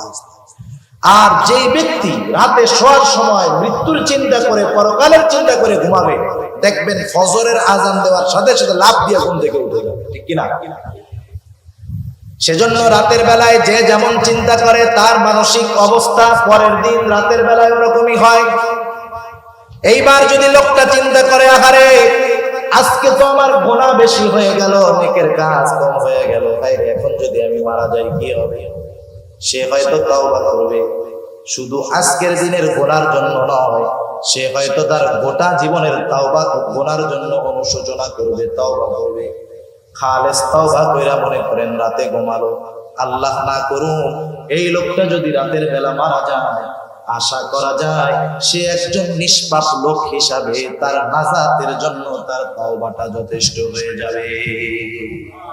কারণ সে তো তাওবা করে ঘুমাইছে, খালেস তাওবা করে ঘুমিয়েছে, আর গোনা করার মতো সুযোগ পায় নাই। চিন্তা করেন, এতটুকু চিন্তা তার মধ্যে তাওবার অনুশোচনা, গোনার অনুশোচনা আনতে পারে, তাওবা করে মরতে পারে, নাজাত পেয়ে যাবে। সেজন্য নিজের জীবনের আমলের হিসাব নিকাশ নেওয়া হতে পারে এই হিসাবটাই একটা সময় আমাকে গোনামুক্ত জিন্দেগি গড়ার তৌফিক দান করবে। আর গোনামুক্ত জিন্দেগি যেই মুমিনের, সেই মুমিন হলোই মুত্তাকি মুমিন। মানুষের সামান্য চিন্তা কেমন করে পরিবর্তন করে মানুষের। হযরত আব্দুল্লাহ ইবনে উমর রাদিয়াল্লাহু তাআলা আনহু হতে একটা হাদিস আসছে। আব্দুল্লাহ ইবনে উমর রাদিয়াল্লাহু তাআলা আনহু বলেন, এই হাদিসটা, এই ঘটনাটা আল্লাহর নবী একবার, দুইবার, তিন, চার, পাঁচবার নয়, বারবার আমাদের কাছে বর্ণনা করেছেন যে বনি ইসরাইলের মধ্যে এক জালেম ছিল। এই জালেমের নাম হলো কিফিল, ধনাঢ্য জালেম, টাকাওয়ালা জালেম। এমন কোন পাপ নাই, এমন কোন গোনা নাই যেটা সে করে নাই। সকল প্রকার পাপ সে করত। একদিন তার কাছে একজন অভাবগ্রস্ত দরিদ্র মহিলা তার কাছে আসলো কিছু টাকা ধার চাওয়ার জন্য, কর্জে হাসানা চাওয়ার জন্য। কিন্তু জালেম কিফিল যখন দেখলো মহিলার চেহারাটা সুন্দর, এইবার মহিলাকে সে কুপ্রস্তাব দিয়ে বসলো। মহিলা অভাবের তাড়না তার এতটা বেশি ছিল, সে জালেম কিফিলের শর্ত মেনে নিতে বাধ্য হলো। কারণ হাদিসের মধ্যে আসছে, কাদাল ফাকিরু আইয়াকুনা কুফরা, দারিদ্রতা মানুষকে কুফরি পর্যন্ত পৌঁছায় দেয় মধ্যে। সেজন্য একটা কথা বলার দরকার। মনে করেন অনেক সময় হয় যে আল্লাহ তাআলা আমাদেরকে অ্যাবিলিটি দিয়েছে, সম্পদওয়ালা বানাইছে, কিন্তু আমার প্রতিবেশী অভাবগ্রস্ত। আমি সম্পদওয়ালা, আমার সামর্থ্য আছে, আমার সামর্থ্য থাকার পরেও আমার কোন প্রতিবেশী অভাবের কারণে যদি কোনো পাপে লিপ্ত হয়, কিয়ামতের ময়দানে ওই অভাবগ্রস্ত ব্যক্তি তার পাপের কারণে একা অপরাধী সাব্যস্ত হবে না, বরং তার সামর্থ্যবান প্রতিবেশীও কিয়ামতের ময়দানে আল্লাহর আদালতে অপরাধী হিসেবে দাঁড়াবে। সেজন্য আমাদের প্রতিবেশী যারা আছে খেয়াল রাখবো যে তারা অভাবের কারণে যেন কখনো কোনো প্রকার পাপের মধ্যে লিপ্ত না হয়ে যায়। কারণ আমার সামর্থ্য আছে, ও পাপে লিপ্ত হবে, ওর পাপের কারণে আমার আল্লাহর কাছে ধরা খাইতে হবে। এইবার মহিলা টাকাটা নিয়ে চলে গেল। নির্ধারিত দিনক্ষণে জালেম কিফিল উপস্থিত হয়ে গেছে। কিফিল গিয়ে বলতেছে, ও মহিলা, তুমি যেই প্রতিশ্রুতি দিয়েছিলে তুমি তোমার প্রতিশ্রুতি পূরণ করো। এইবার মহিলা কান্না শুরু করে দিল। কিফিল বলতেছে, এখন কেন কান্না করো? আমি কি তোমাকে কোনো এই শর্তে রাজি হয়েই তো তুমি আমার কাছ থেকে টাকা এনেছো? মহিলা চোখের পানি ছেড়ে দিয়ে বলে, ও কিফিল, আমি অভাবের তাড়নায় প্রয়োজনের কাছে ধরা পড়ে গেছি, এই জন্য তোমার কথার স্বীকৃতি দিয়েছিলাম যে কিফিল, কিন্তু আমি তো জীবনে কোনোদিন এরকম অপরাধ করি নাই, জেনা করি নাই। আমার তো ভয় হয় কিফিল, তোমার সাথে জেনা করার পরে আমি যদি মারা যাই, আমি আল্লাহ তাআলার কাছে একজন জেনাকারী হিসাবে উপস্থিত হব। ও কিফিল, আমার কান্নার কারণ হলো আল্লাহর ভয়, আল্লাহর ভয়। এতটুকু কথা জালেম কিফিলের অন্তরের মধ্যে পরিবর্তন এনে দিল। জালেম কিফিল বলতেছে, আমি তো কোনো অপরাধ নাই যেটা বাদ দেই নাই। মহিলা 60 দিরহাম তার কাছ থেকে ধার নিয়েছে। কিফিল বলতেছে, যাও, তোমাকে 60 দিরহাম সাদাকা করে দিলাম, আর আমি আজকে থেকে ওয়াদা করলাম, তাওবা করলাম, আমি আর কোনোদিন জিনা করব না, সুদ খাবো না, আল্লাহ তাআলার নাফরমানি করব না, কোনো প্রকার পাপ করব না। জালেম কিফিল তাওবা করে বাড়িতে চলে গেল। ঘটনাক্রমে রাতের বেলায় জালেম কিফিল মারা গেল। জালেম যদি মারা যায়, মানুষ মুখে না বলতে পারে, অন্তরে অন্তরে খুশি হয়, কিন্তু আল্লাহ রাব্বুল আলামিন কিফিলের ব্যাপারে আল্লাহ তাআলা জানায় দিলেন, আল্লাহ রব্বুল আলামিন কিফিলকে ক্ষমা করে দিয়েছে।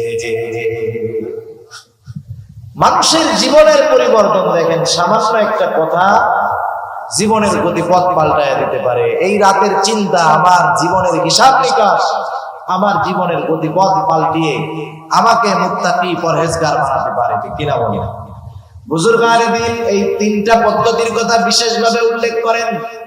আর আল্লাহ তাআলা সেই জন্য বলেন, ইয়া আইয়ুহাল্লাযীনা আমানুত্তাকুল্লাহ, হে ঈমানদারেরা তোমরা আল্লাহ তাআলাকে ভয় করো। ওয়াত্তাকুল্লাহ, তোমরা আল্লাহ তাআলাকে ভয় করো। তিনটা পদ্ধতি আপনাদের খেদমতে পেশ করলাম। এক নাম্বার, কেউ যদি মুত্তাকি হতে চায় সত্যবাদীকে বন্ধু হিসাবে গ্রহণ করবে। দুই নাম্বার, সর্ব অবস্থায় আল্লাহ তাআলা দেখতেছে, এটাকে অন্তরের মধ্যে দৃঢ়ভাবে বদ্ধমূল করবে। তিন নাম্বার, নিজের জীবনের হিসাব নিকাশ গ্রহণ করতে হবে। আল্লাহ তাআলা সেই জন্য বলেন, ইয়া আইয়ুহাল্লাযীনা আমানুত্তাকুল্লাহা ওয়াল তানজুর নাফসুম মা কদ্দামাত লিগাদিন ওয়াত্তাকুল্লাহ। আল্লাহ তাআলা বলেন, হে ঈমানদারেরা, ইয়া আইয়ুহাল্লাযীনা আমানুত্তাকুল্লাহ ওয়াল তানজুর নাফসুম মা কদ্দামাত লিগাদ। তুমি একটু নিজের দিকে নজর দাও না, তুমি আগামীর জন্য কি প্রেরণ করতেছো, কি জমাইতেছো। আমরা ভবিষ্যতের জন্য টাকা পয়সা জমাই ব্যাংকের মধ্যে, নিজের ভবিষ্যতের চিন্তা করে, পরিবার পরিজন সন্তান সন্তানাদির ভবিষ্যতের কথা চিন্তা করে আমরা ব্যাংকের মধ্যে টাকা জমাই। আর আমার আল্লাহ তাআলা বলে, ও আমার গোলাম, অনির্দিষ্ট ভবিষ্যতের জন্য তুমি কি জমাইতেছো, পরকালের জন্য তুমি কি জমাইতেছো। কারণ আমি আপনি যখন চোখ দুইটা বন্ধ করব, দুনিয়ার মধ্যে যা উপার্জন করেছি একটা টাকার মালিকানাও আমার থাকবে না। হাদিসের মধ্যে আসছে, আমার কি, আমার তো কিছুই না, যেটা খাই দুইটা পয়সা নষ্ট করি এটা হলো আমার। যখন মানুষ মারা যায় তার সাথে তিনটা জিনিস যায়, একটা জিনিস থাকে, দুইটা চলে আসে। তার সন্তান সন্তানাদি যায়, তার কিছু মাল আসবাব যায়, আর তার আমল যায়। সন্তান সন্তানাদি পরিবার পরিজন চলে আসে, তার কিছু মাল আসবাব কবর দেওয়ার জন্য নেওয়া হয়, চাদর টাদর সব ওইটাও নিয়ে আসে, শুধু তার সাথে তার আমলটা অবস্থান করে। সেজন্য আল্লাহ বলে, ওয়াল তানজুর নাফসুম মা কদ্দামাত লিগাদ। তুমি তোমার নিজের জন্য নজর দাও না, নিজের দিকে নজর দাও না, যে ওই ভবিষ্যতের জন্য, আগামীর জন্য তথা কবরের জন্য, পরকালের জন্য তুমি কি জমাইছো, কি প্রেরণ করছো। এই চিন্তা আমাদের দুনিয়ার মধ্যে মুত্তাকি হওয়ার জন্য সহায়ক হতে পারে। আর কোন ব্যক্তি যদি মুত্তাকি হয়, দুনিয়াতে যত আমল আছে খেয়াল রাখবেন, প্রত্যেকটা আমলের দুনিয়া আখিরাত উভয় জাহানের কল্যাণ আছে। প্রত্যেকটা আমলের দুনিয়া এবং আখিরাত উভয় জাহানের কল্যাণ আছে। কেউ যদি মুত্তাকি হয়, দুনিয়ার মধ্যে আল্লাহ রাব্বুল আলামিন বলেন, ওয়া মান ইয়াত্তাকিল্লাহা ইয়াজআল লাহু মাখরাজা। যে ব্যক্তি তাকওয়া অবলম্বন করে, খোদা বিরুদ্ধ অর্জন করে, আল্লাহ তাআলা বলেন, আল্লাহ তাআলা তাকে যত প্রকার বিপদ আপদ হোক না কেন, বের হওয়ার রাস্তার ব্যবস্থা আল্লাহ তাআলা করে দেয়। শুধু তাই নয়, আল্লাহ রাব্বুল আলামিন বলেন, ওয়া ইয়ারযুকুহু মিন হাইথু লা ইয়াহতাসিব। দুনিয়ার মানুষ সবচাইতে বেশি চিন্তা করে রিজিকের, জীবন উপকরণের, কিন্তু আল্লাহ তাআলা বলেন, ও আমার গোলাম, তুমি মুত্তাকি হয়ে যাও, আমি আল্লাহ তোমাকে এমন জায়গা থেকে রিজিক দিয়ে দিব যা তুমি কল্পনাও করতে পারবা না। সেজন্য মুত্তাকি পরহেজগার ব্যক্তির সম্পদ কম হলেও ওর মধ্যে আল্লাহ বরকত দেয়।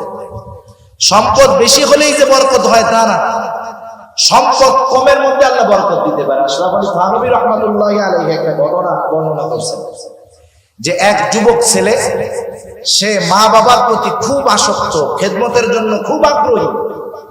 আর এখন তো মা বাবারে খেদমত না করতে পারলে বাঁচে। বড় ভাই ছোট ভাই, অথবা ছোট ভাই বড় ভাইকে বলে, মাসে 5,000 দিব, দেখাশোনা তুমি করবা, আমি কিছু করতে পারবো না। মা বাবারে বোঝা মনে করে। এই যুবকটা অন্যান্য ভাইদেরকে বলতেছে, ও আমার ভাইয়েরা, তোমাদের কাছে আমার একটা দাবি, আমি যে সম্পদগুলোর মালিক হব, সব সম্পদগুলা তোমাদের মধ্যে বন্টন করে দিব, একটা শর্তে। শর্ত হলো, আমি আমার মা বাবার খেদমত একাই করব, তিনারা আমার কাছেই থাকবে, তোমরা তাদের খেদমত করতে পারবা না। অন্যান্য ভাইয়েরা খুশি হয়ে গেল, সম্পদও পাইল, মা বাবার পেছনে ব্যয় করা থেকেও বেঁচে গেল। তাদের চিন্তা হলো এইটা। এভাবে সেই সন্তানটা মা বাবার খেদমত করে মা বাবা মারা গেল। একদিন রাতের বেলায় ওই যুবক ছেলে স্বপ্নে দেখতেছে একজন মানুষ তাকে বলতেছে, হে যুবক, অমুক জায়গায় তুমি যাও, ওই জায়গায় পাথরের নিচে 100 স্বর্ণের দেহরাম আছে, 100 স্বর্ণ দিনার আছে। যুবকটা স্বপ্নের মধ্যে বলতেছে 100 দিনার আছে, ঠিক আছে, কিন্তু এর মধ্যে কি বরকত আছে নাকি? লোকটা বলে, না, বরকত নাই। পরের দিন সকাল বেলায় স্বপ্নের কথা স্ত্রীকে বলল। মহিলা মানুষ তো 100 স্বর্ণ দিনার। মহিলা মানুষ বলতেছে, তাতে কি তুমি যায় নিয়ে আসো? বলে, না, যার মধ্যে বরকত নাই সেটা আমি আনবো না। এইবার মহিলা বলে, আনবা না, ঠিক আছে, যাইয়া দেখা আসো তোমার স্বপ্নটা সত্য কিনা। যুবক বলে, না, যেটা আনবো না সেটা দেখবো, ওর মধ্যে বরকত নাই, আনবো না, দেখবো। পরে আবার কয়েকদিন পরে স্বপ্ন দেখছে যে 10টা স্বর্ণের দিনার আছে। যুবক আবার জিজ্ঞাসা করতেছে যে, ঠিক আছে, স্বর্ণের দিনার আছে 10টা, বরকত আছে নাকি? বলে, না, বরকত নাই। আবার পরের দিন সকাল বেলায় যখন স্ত্রীকে স্বপ্নের কথা বললো, স্ত্রী বলতেছে, কি করো তুমি, অভাবের সংসার, যাও যাইয়া 10টা স্বর্ণের দিনার নিয়ে আসো, তুমি না আনলে আমাকে বলো, আমি যাইয়া নিয়ে আসি। যুবক বলে, না, আনবো না, দেখতেও যাব না, যার মধ্যে বরকত নাই আমি তার মধ্যে নাই। কয়েকদিন পরে আবার স্বপ্নে দেখছে মাত্র 1টা স্বর্ণের দিনার। যুবক প্রশ্ন করতেছে যে, এর মধ্যে কি বরকত আছে নাকি? বলে, হ্যাঁ, বরকত আছে। এইবার যুবক যায় নির্ধারিত স্থানে যায়, দেখে সত্যই 1টা দিনার। ওইটা নিয়ে চলে গেছে বাজারে। বাজারে গিয়ে সুন্দর বড় একটা মাছ কিনেছে।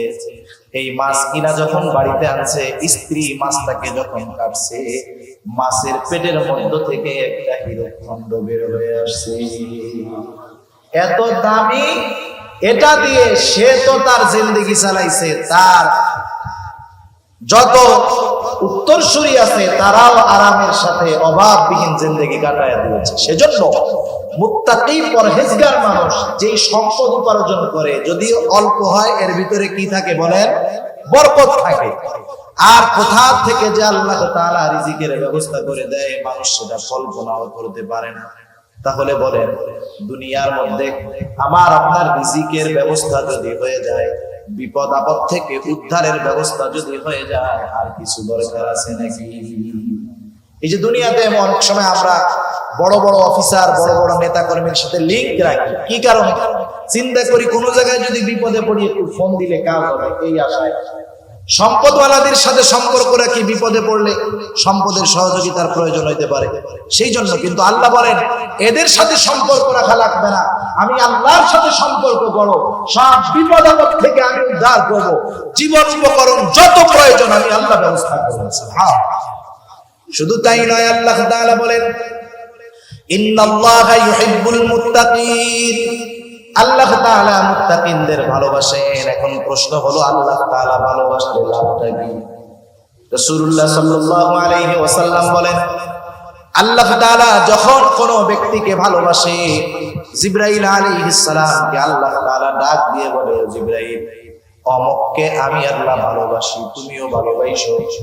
আল্লাহ ভালোবাসে, জিবরাইল আলাইহিস সালাম তাকে ভালোবাসতে শুরু করে। শুধু তাই না, জিবরাইল আলাইহিস সালাম আসমানের মধ্যে ঘোষণা করে দেয়, ও আসমানের বাসিন্দারা, দুনিয়ার আব্দুর রহিম, আব্দুল করিম, তাকে আল্লাহ ভালোবাসে, তোমরাও ভালোবাসো। এইবার আসমানের ফেরেশতারা তাকে ভালোবাসতে শুরু করে। নবীজি আমার বলেন, যখন আসমানের ফেরেশতারা ওই ব্যক্তিকে ভালোবাসে, আল্লাহ তাআলা তখন দুনিয়ার মানুষের অন্তরের মধ্যে ওই ব্যক্তির ভালোবাসা আর গ্রহণযোগ্যতা আল্লাহ পয়দা করে দেয়। স্বাভাবিক দুনিয়ার মধ্যে সুন্দরভাবে বাঁচতে 3টা জিনিস প্রয়োজন। 1 নম্বর, সম্পদের প্রয়োজন। আল্লাহ বলেন, মুত্তাকি হও, সম্পদের ব্যবস্থা কে করবে? আল্লাহ করবে। দুনিয়ার মধ্যে জানি বিপদ আপদ মুসিবতে না পড়া যায়, পড়লেও উদ্ধার হওয়ার ব্যবস্থাও জানি থাকে। আল্লাহ তাআলা বলে, মুত্তাকি হও, আমি আল্লাহ তোমাকে বিপদ আপদ থেকে বের হওয়ার রাস্তার ব্যবস্থা করে দেব। দুনিয়ার মধ্যে মানুষ সম্মানের সাথে বাঁচতে চায়, জিল্লতি অপমানের সাথে কেউ বাঁচতে চায় না। একজনের সম্পদ আছে, সম্মান নাই, ও সম্পদের কোনো দাম নেই। আল্লাহ তাআলা বলে, বান্দা সম্মানের দরকার, ইজ্জতের দরকার, জনমানুষের ভালোবাসা দরকার, মুত্তাকি হও। দুনিয়ার মানুষের অন্তরে আমি আল্লাহ তাআলা তোমার ভালোবাসা পয়দা করে দেব। সুবহানাল্লাহ। তোমাকে দুনিয়ার মানুষের কাছে গ্রহণযোগ্য বানায় দেব। সব কিছুর মূলে হলো ওই তাকওয়া। আর পরকালে কি হবে আল্লাহ রাব্বুল আলামিন জানায় দেন। আল্লাহ তাআলা বলেন, ওয়াসিকাল্লাযীনা তাকাউ রাব্বাহুম ইলাল জান্নাতি যুমারা। জান্নাতীদেরকে, মুত্তাকিদেরকে কিয়ামতের দিন দৌড়াইয়া দৌড়াইয়া জান্নাতের মধ্যে ঢোকানো হবে। যেমন একটা মিসাল আমি দিয়ে থাকি, মনে করেন বিবাহের আয়োজন করা হয়েছে, আপনার বোনের বিবাহ, এক্সাম্পল, মিসাল। আপনার আত্মীয় বাড়ি থেকে বরযাত্রী আসছে, স্বাভাবিক সর্বপ্রথম বরযাত্রীর খাবারের ব্যবস্থাই করা হয়। ভেতরে অতিথিদের জন্য খাবারের ব্যবস্থা শুরু হয়ে গেছে। বাহিরের 8-10 জন লোক দাঁড়ায় আছে, আপনার অপরিচিত। স্বাভাবিক অপরিচিত মানুষ, আপনি কাছে গিয়ে জিজ্ঞাসা করলেন, ভাই আপনাদেরকে তো চিনলাম না, আপনারা কারা? ওরা বললো যে আমরা হলাম বরপক্ষের লোক। ওই দিক দিয়ে খাওয়া দাওয়া অর্ধেক হয়ে যাইতেছে, তখন আপনি কি বলবেন? আরে ভাই তাড়াতাড়ি যান, তাড়াতাড়ি যান, ওই দিক দিয়ে খাওয়া শেষ হয়ে গেল, আপনি আমাদের মেহমান, তাড়াতাড়ি তাড়াতাড়ি তাড়াতাড়ি। এইভাবে ধাক্কাইয়া ঢুকাইয়া ভিতরে খাওয়া, ঠিক কিনা বলেন? এই যে দাওয়ানি দিছেন, এটা কি মারামারির দাওয়ানি নাকি? এটা হলো মুহাব্বত, ভালোবাসার দাওয়া। ওই রকম মুত্তাকিদেরকে কিয়ামতের দিন ফেরেশতারা এইভাবে বলবে, তাড়াতাড়ি জান্নাতে যান, তাড়াতাড়ি জান্নাতে যান। সুবহানাল্লাহ। শুধু তাই না, কিয়ামতের ময়দানেও আল্লাহ রাব্বুল আলামিন মুত্তাকিদেরকে উচ্চ সম্মান দিবেন। আল্লাহ বলেন, যুয়্যিনা লিল্লাযীনা কাফারুল হায়াতুদ দুনিয়া ওয়া ইয়াসখারুনা মিনাল্লাযীনা আমানু ওয়াল্লাযীনা তাকাউ ফাওকাহুম ইয়াওমাল কিয়ামাহ। আল্লাহ রাব্বুল আলামিন কাফেরদের চোখে দুনিয়াকে সুশোভিত করে দিয়েছেন। এই জন্য যারা মুত্তাকি, পরহেজগার, সম্পদবান কাফেররা তাদেরকে তিরস্কার করে, অপমান করতে চায়। কিন্তু আল্লাহ তাআলা জানায় দেন, কাফেররা দুনিয়ার বুকে তাদেরকে যতই অপমান করার প্রচেষ্টা করুক না কেন, কিয়ামতের ময়দানে আল্লাহ রাব্বুল আলামিন মুত্তাকিনদেরকে উচ্চ সম্মানে সম্মানিত করবে। কিয়ামতের ময়দানে সম্মানিত হবে, জান্নাতে যাওয়ার আগে তারা সম্মানিত হবে। শুধু তাই না, আল্লাহ রাব্বুল আলামিন কোরআনুল কারীমের মধ্যে বলেন, মুত্তাকিনদের আবাস, বসার স্থান কোথায় হবে? আল্লাহ তাআলা বলেন, ফি মাকআদি সিদকিন ইনদা মালিকিন মুকতাদির। আল্লাহ তাআলা বলেন, ইন্নাল মুত্তাকিনা ফি জান্নাতিন ওয়া নাহার ফি মাকআদি সিদকিন ইনদা মালিকিন মুকতাদির। যারা পরিপূর্ণ তাকওয়া অর্জন করতে পেরেছে, তাদের জন্যই শুধুমাত্র এই ফ্যাসিলিটিটা থাকবে। মুত্তাকিনদের জন্য জান্নাতে থাকবে নহর। শুধু তাই নয়, তাদের যেই বসার স্থান হবে ইনদা মালিকিন মুকতাদির, মহাপরাক্রমশালী আল্লাহ রাব্বুল আলামিনের নিকটে নিকটে মুত্তাকিনদের জন্য বসার ব্যবস্থা থাকবে। সবাই দল করতে পারে, পার্টি করতে পারে, সবাই প্রধানমন্ত্রীর চেয়ারের পাশে বসতে পারে না। পরিচয় সব এক দলের লোক, কিন্তু সবাই কি প্রধানমন্ত্রীর পাশে বসতে পারবে? পারবে না। প্রধানমন্ত্রী বলবে, দেখ এই অমুকের চেয়ারটা আমার পাশে বসতে দিও, ওর সাথে আমার কথা আছে। যে যত বেশি প্রিয়, সে প্রধানমন্ত্রীর তত কাছে আসবে। আর আল্লাহর কাছে মুত্তাকি হলো সবচাইতে প্রিয়। আর আল্লাহ রাব্বুল আলামিন জান্নাতের মধ্যে মুত্তাকিনদেরকে তার কাছে কাছে সম্মানের চেয়ারে, তার নিকটে বসার ব্যবস্থা করে দিয়েছে। সুবহানাল্লাহ। তাহলে কেউ যদি তাকওয়া অর্জন করে তথা গুনার থেকে বেঁচে থাকে, সোজা গুনার থেকে যদি বেঁচে থাকে, তাহলে দুনিয়া আখিরাত উভয় জাহানে তার কোনো চিন্তা নাই। সেজন্য আল্লাহ তাআলা বলেন, ইয়া আইয়ুহাল্লাযীনা আমানুত্তাকুল্লাহ, হে ঈমানদারেরা, তোমরা তাকওয়া অর্জন করো, মুত্তাকি হও, পরহেজগার হও, খোদাভীরু হও, হাক্কা তুকাতিহি, তাকওয়ার মতো তাকওয়া অর্জন করো। তার মানে এটা হলো তাকওয়ার আপার ক্লাস।